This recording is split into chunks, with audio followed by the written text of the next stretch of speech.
क्यों सुन रही थी तुम इनकी फजूल बातें? तुम्हारी भी तो सुनती हूँ।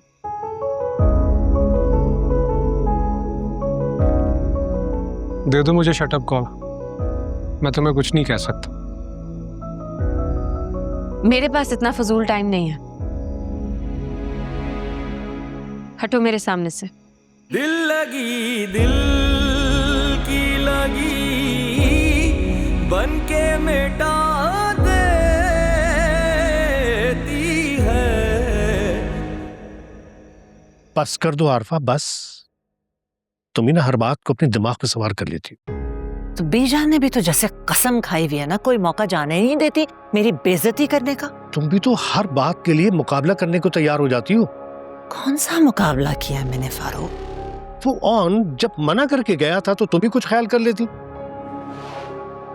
बुलाएं उसे, बुलाएं उस बीजान के चहीते को, पूछे उससे उसने कब मना किया था। वो एक नंबर का झूठा लड़का है, आप क्यों उसकी बातों का यकीन करते हैं? अब रहने भी दो। तुम्हें पता है कि आजकल बीजान की मोहब्बत का झुकाव जो है साकिब एंड फैमिली की तरफ है, इसी वजह से वो चिड़ी हुई भी है। जब बीजान ने शामी और आयला का जबरदस्ती निकाह करवाया था तो इस घर में ढोलक नहीं बजी थी क्या? और जोया अपनी दोस्तों के साथ उसने हंगामा नहीं किया था? फिर आगे ना तुम मुकाबला करने। यार ये मंगनी है, ये सुकून से भी हो सकती है बगैर किसी हंगामे के। प्लीज, मंगनी हो या निकाह, मेरे बेटे की खुशी का मामला है, मैं हर चीज धूमधाम से करूंगी। ठीक है कर लेना, उसके बाद रोते हुए मेरे पास मत आना, क्योंकि मैं बीजान के आगे एक लफ्ज नहीं बोल सकूंगा। मेरी बात सुने फारूक। बेगम साहिबा, क्या है? पता है तीर बड़े निशाने पे लगा है।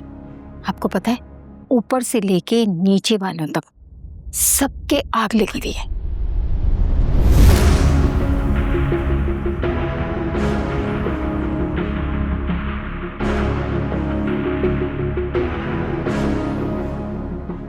अच्छी तरह जानती हूँ मैं बीजान को कौन चाबी भर रहा है। देखो मैं करती क्या हूं इन सबके साथ। जाओ।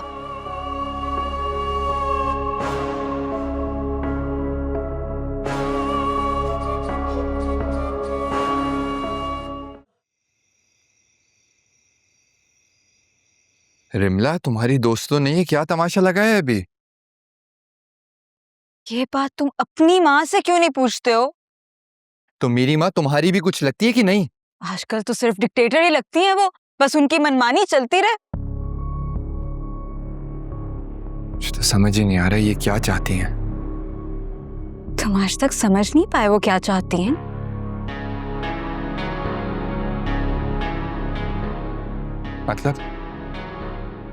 मतलब वो सिर्फ शम्सा आंटी को नीचा दिखाना चाहती हैं शामी, और इस पर्पस के लिए उन्हें दुनिया के आखिरी हद भी पार करनी पड़ जाए ना तो वो कर जाएंगी।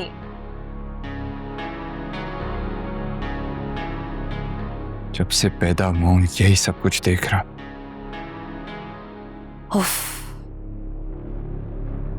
बीजान तो जलन में पागल ही हो गई। उनका तो बस नहीं चल रहा था जैसे हम सबको उठा के किसी और सैयारे पे भेज दें। मैंने आपको कहा भी था ये होगा। आपने क्यों जबरदस्ती मेरी फ्रेंड्स को बुला लिया? देखिए कितनी शर्मिंदगी हुई है अब हम सबको।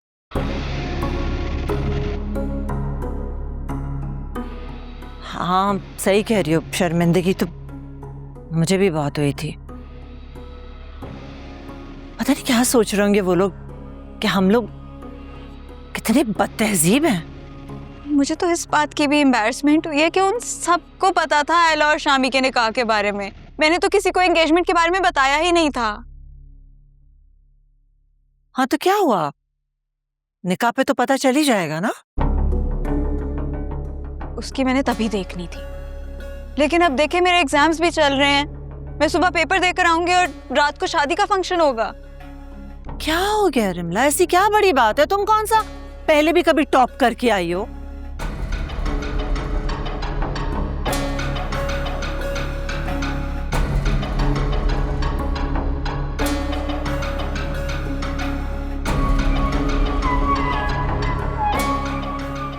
मैं बुरा मान गई। कोई बात नहीं है, सच ही तो कहा है मैंने। खैर तुम इसकी फिक्र नहीं करो, ठीक हो जाएगी वो। तुम अपने कपड़े तो जाके जमजमा से ले आना कल। जी। याद से Shami.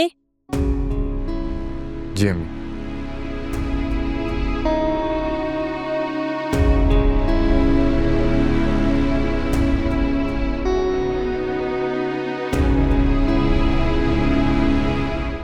I am so sorry हीरा, मेरी पुप्पो का तो दिमाग खराब हो गया है। और एक वो उनका बेटा पागल, उनके सामने कुछ बोला ही नहीं जाता उससे। अपने बाप से मैं क्या बात करूं? उनको अपनी नई बीवी से फुर्सत मिले तो मेरी कोई सुने ना। वैसे भी सगी माँ के मरने के बाद आपका बाप आपके लिए जिंदा होते हुए मर ही जाता है। हीरा, मैं तुमसे बाद में बात करूं?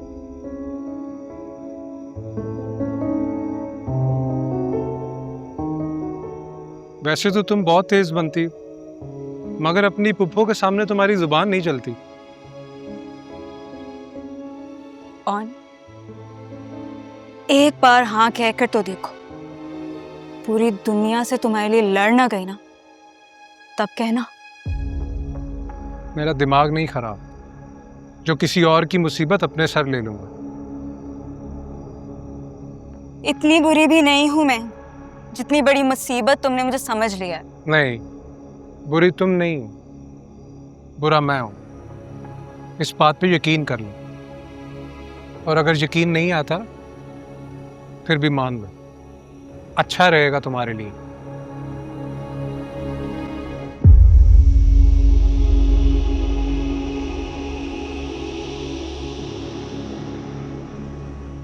पेपर ठीक हो गया?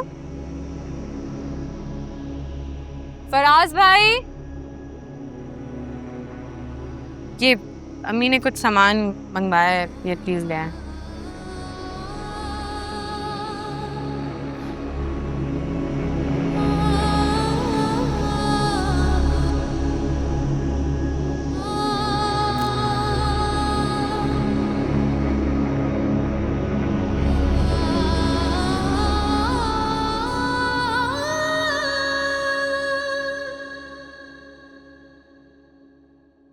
अस्सलाम वालेकुम। वालेकुम सलाम।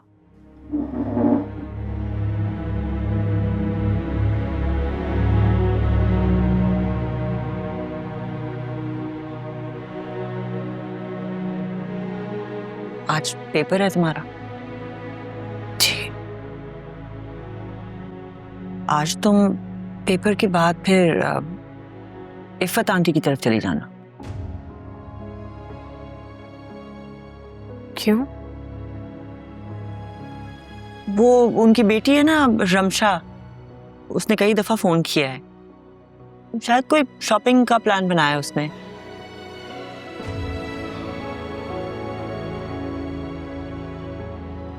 बल्कि मैं तो कहती हूँ तुम और जोया आज रात वहीं गुजार लेना।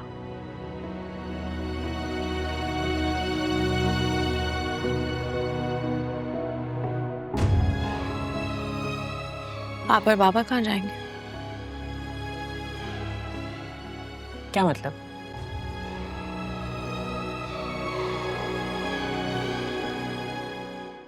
मुझे पता है आप मुझे घर से क्यों भेजना चाह रही हैं।